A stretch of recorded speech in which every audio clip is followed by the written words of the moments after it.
千万不要下载这款 APP， 因为它能精准预测你的死亡时间。当屏幕上的倒计时归零之日，那便是死神来临之时。这晚当派对气氛嗨到顶点时，小黑突然掏出手机，打开了一款号称能预测死亡时间的 APP。众人起哄要玩点刺激的，于是他们定下赌约，谁的剩余寿命最短，就要干掉桌上那10几杯酒。小丽本来缩在一边装蘑菇，可架不住卷毛连拉带拽，只好不情不愿地下载了软件。随着此起彼伏的提示音，结果陆续揭晓。小黑得意洋洋亮出63年，卷毛和长毛分别是32年和40年。轮到小丽时，她的脸忽然沉了下来，原来她只剩3小时了。众人哄笑着拍她肩膀，说要是真相信这软件，老了卖你保健品。桌上的酒太多，戴夫作为小丽的男朋友，自告奋勇地替她灌下喝不完的酒。凌晨2点散场时，戴夫已经醉得不省人事，但他还是逞强，执意要开车回家，还让小丽放180个心。醉驾这一块，戴夫有2下子，但是开车不喝酒，喝酒不开车，铁子们可得记住了。小丽看着男友通红的耳根，心中不祥的预感愈演愈烈，她果断下车回家。转身时，余光却瞥见有个黑影一直跟在她后面，好像在挑战护送100个陌生女性回家。更诡异的是，家门口的垃圾桶上赫然立着一个纸人。就在小丽仔细打量的时候，手机突然震动起来，这铃声简直是昆山玉碎凤凰叫。屏幕上的倒计时数字跳得比心跳还快，上面显示她的寿命只有不到2分钟了。小丽本以为高考剩5分钟的时候，还剩半边卷子没写完，已经足够窒息，但此刻才是真正的绝望。她赶紧回到家里锁紧大门，可还没站稳，就听到浴室窗帘后面的声音。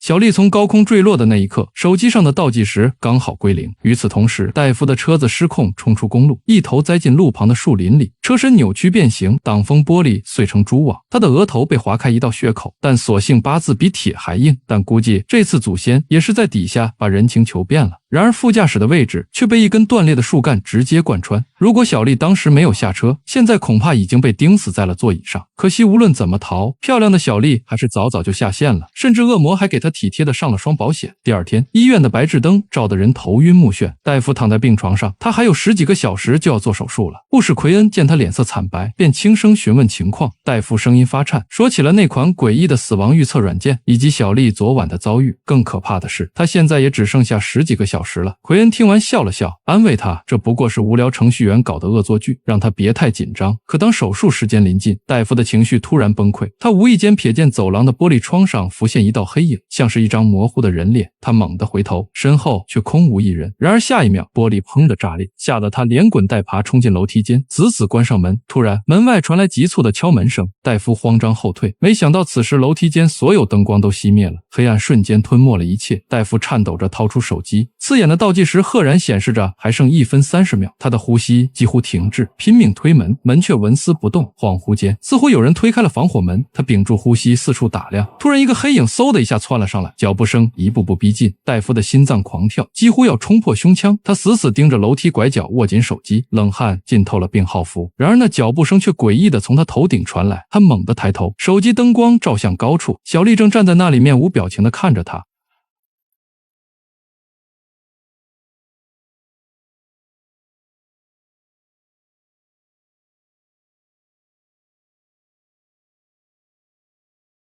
奎恩接到戴夫的死讯时，整个人如坠冰窟。他猛然想起昨天和同事玩闹时，自己也下载了那款死亡倒计时软件，而屏幕上刺眼的数字显示他只剩下2天。他强忍恐惧，跌跌撞撞冲进病房，一把抓起戴夫的手机，试图查看他的倒计时记录。可手机锁屏密码成了天大的阻碍。慌乱之下，他甚至冲进太平间，掰开戴夫僵硬的手指，尝试指纹解锁。失败后，又颤抖着撑开他冰冷的眼皮，用面部识别强行解锁了手机。屏幕亮起的那一刻，倒计时果然归零。奎恩双腿一软，几乎瘫倒在地。奎恩的命运好似死神来了的受害者们，只不过一个用手机 APP 发通知，一个靠梦境搞预言，两者都让主角们提前收到死亡通知。然而知道结局不等于能改变结局，试图逃避反而会加速死亡进程。死神来了系列里，角色们总想用各种脑洞大开的办法骗过死神，可最后往往死得更惨更奇葩。倒计时里的奎恩们也是拼命改数据躲诅咒，不料恶魔早就把违约条款写在了用户协议里，死神来了的死亡设计充满意外巧合，比如一个螺丝松动引发连锁反应，倒计时则更阴险，直接玩心理战，用幻觉逼自己走出安全区。两者都证明了死亡最喜欢戏弄怕死的人，你越挣扎他越来劲。不过死神来了走物理路线，搞出来各种离奇事故，倒计时则专挑心理阴影下手。最惨的是主角们明明收到死亡提示，却只能眼睁睁看着倒计时归零，这种等死的感觉比突然暴毙还折磨人。回到工作岗位后，他整个人魂不守舍，连父亲的电话都敷衍应付，借口周末加班，推掉了给母亲扫墓的安排。因为倒计时显示他的死期正是那天。就在他精神濒临崩溃时，主治医生威廉突然叫住了他，说有重要的事要谈。可刚进办公室，威廉就露出真面目，动手动脚试图侵犯他。奎恩尖叫着拼命挣扎，这才逃过一劫。夜幕降临，奎恩蜷缩在电脑前，疯狂搜索关于死亡倒计时的信息。很快他找到了小丽的死亡新闻，底下的评论区里，无数人声称自己也是这款软件的受害者。其中一个视频里，一个面容憔悴的女人哭诉自己剩余时间所剩无几，最近甚至开始看见死去多年的亲人。视频最后，女人突然瞪大眼睛，像是看到了什么恐怖的东西，随即发出一声凄厉的尖叫，画面戛然而止。奎恩吓得猛然后退。就在这时，余光里似乎闪过一道人影，像是昨天刚刚死去的戴夫。他猛地开灯，房间里却空无一人。与此同时，手机里的倒计时软件突然发出一声尖锐的鬼笑，吓得他一把将手机摔在地上，逃进车里过了一夜。第二天，他直奔手机店，咬牙买了新手机，换了新号码。那旧手机该怎么办？当然是扔掉了。这种带倒计时的手机，谁又会收呢？确认屏幕上没有那个该死的软件后，奎恩终于松了口气。可就在他转身离开的瞬间，伴随着一声恶魔般的尖叫，倒计时软件赫然出现在屏幕上，无论怎么点击删除都纹丝不动。老板一脸茫然，表示从未见过这程序。奎恩失魂落魄地回到车上，倒车时差点撞到路人，惊魂未定之际，他瞥见倒车影像里赫然映出一个高大的黑影，可回头望去，车后空空如也。冷汗顺着奎恩的脊背滑下，他刚要发动车子，身后突然伸来一双大手，缓缓搭上了他的肩膀。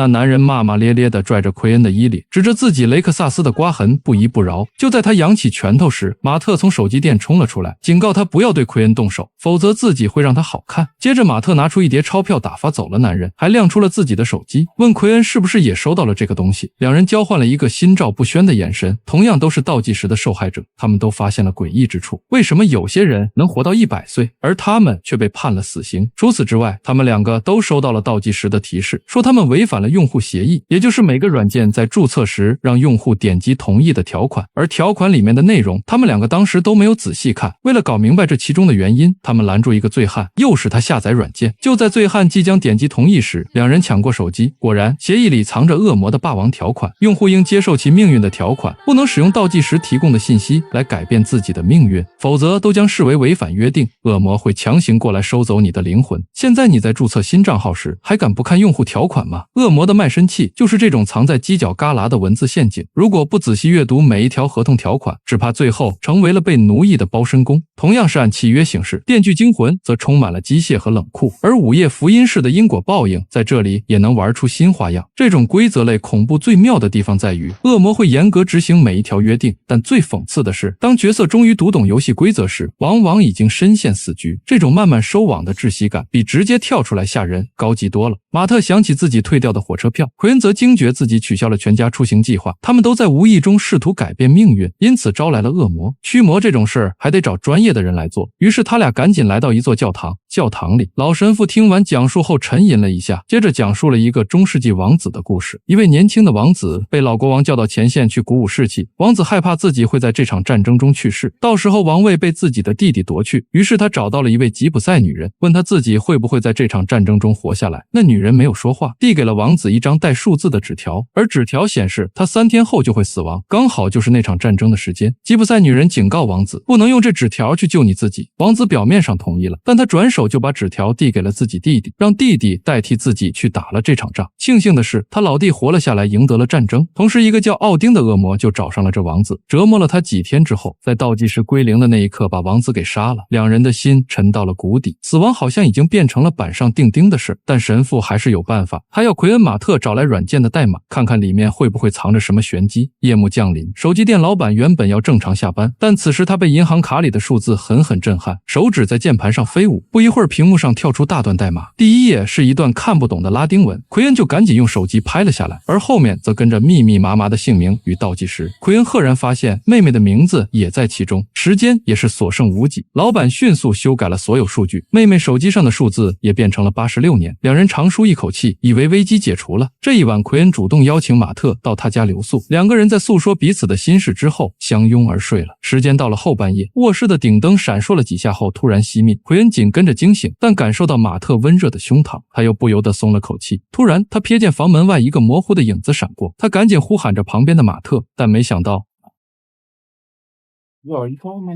奎恩浑身一颤，突然意识到搂着自己的马特不太对劲，那根本不是马特，而是一个披着人皮的恶魔。此时手机铃声突然响起，屏幕上原本被修改的倒计时数字开始疯狂倒退，最终恢复了原来的死亡时间。这简直就是在重演俄狄浦斯。奎恩们越是拼命修改倒计时数据，死亡倒计时反而跑得越快，就像俄狄浦斯越是逃避预言，就越是一头撞进既定的轨道中。恶魔倒是冷笑着看人类徒劳挣扎，所有反抗最终都变成自投罗网。特别讽刺的是，那些看似聪明的保命操作，结果每步棋都精准踩中了恶魔设下的陷阱。就像俄狄浦斯离开养父母，反而遇上生父，亲眼见证自己如何小心翼翼地走错了每一步。与此同时，同样在家的妹妹也惊叫起来，她的手机诡异地出现在了隔壁房间。等她拿起来时，一只手从背后拍了她一下。妹妹强装镇定回到了房间，却惊恐地发现自己的倒计时也在快速清零。正当大家惊慌失措的时候，门口的感应灯突然癫痫一般闪烁起来，奎恩冲过去死抵住房门，可当他转身时，门锁竟自己缓缓转动，门诡异地被打开了。妹妹吓得钻到床底，却听到早已去世的母亲在耳边呼喊着她。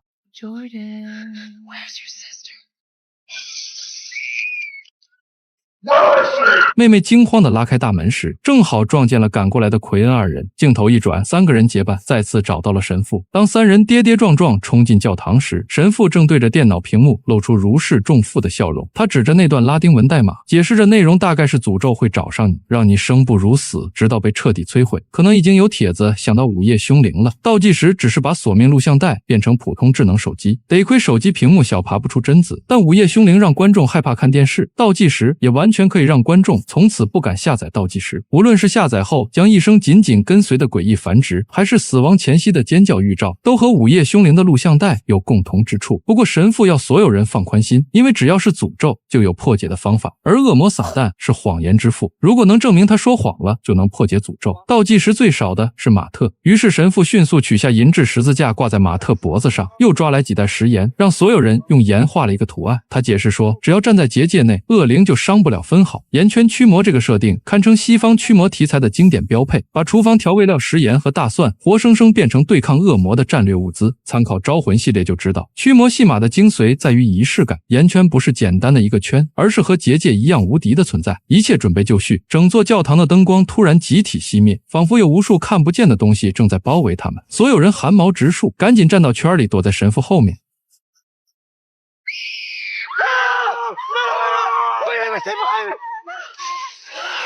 恶魔见自己进不到圆圈内，就搞起了法术攻击。只见马特突然僵在原地，他眼前的教堂消失了，一只恐龙玩具正歪歪扭扭向他爬来。紧接着一个声音朝他发出了提问，那个声音是马特死去多年的老弟。马特浑身发抖，因为他弟当时身患重病，爸妈的目光和关爱都投向了他那边。在一个晚上，马特偷走了他弟弟的玩具，而刚好他弟在这晚也死掉了，这也成为了他一辈子的心结。马特崩溃地解释着，全然不知左脚已经踩出了盐圈。刹那间，所有幻象烟消云散，取而代之的是恶魔得逞的脸。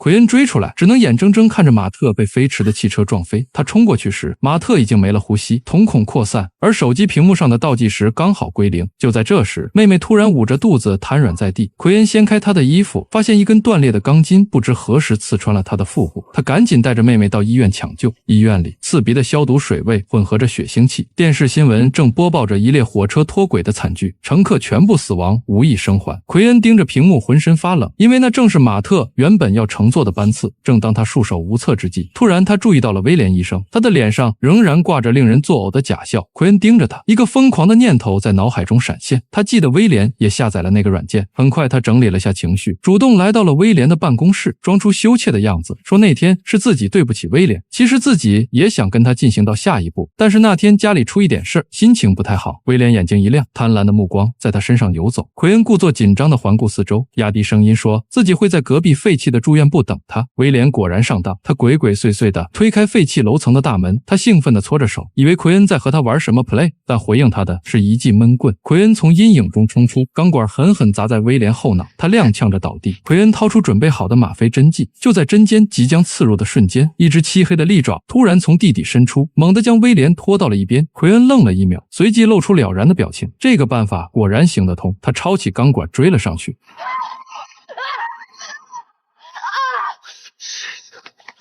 就在妹妹的倒计时即将归零的瞬间，他惊恐地看着无数黑影突然渗出，一只巨手掐住他的脖子，把他扔出了房间。就在这千钧一发之际，他捡起那只吗啡针剂，毫不犹豫地对准自己的静脉。既然恶魔要靠倒计时收割生命，那他就用提前死亡打破这个死亡链条。恶魔显然没料到这一招，就像希腊众神常常被凡人的决绝震惊。奎恩的行动证明，真正的悲剧英雄不是死于逃避，而是死于直面，是死于知道一经落万物生以后的自我牺牲。恶魔这下子是真的慌了，整个医院走廊瞬间扭曲变形。奎恩眼前的景象突然变了，日思夜想的妈妈出现在了他面前。正当恶魔以为奎恩被感化的时候，他毫不犹豫地把针头狠狠扎进手臂。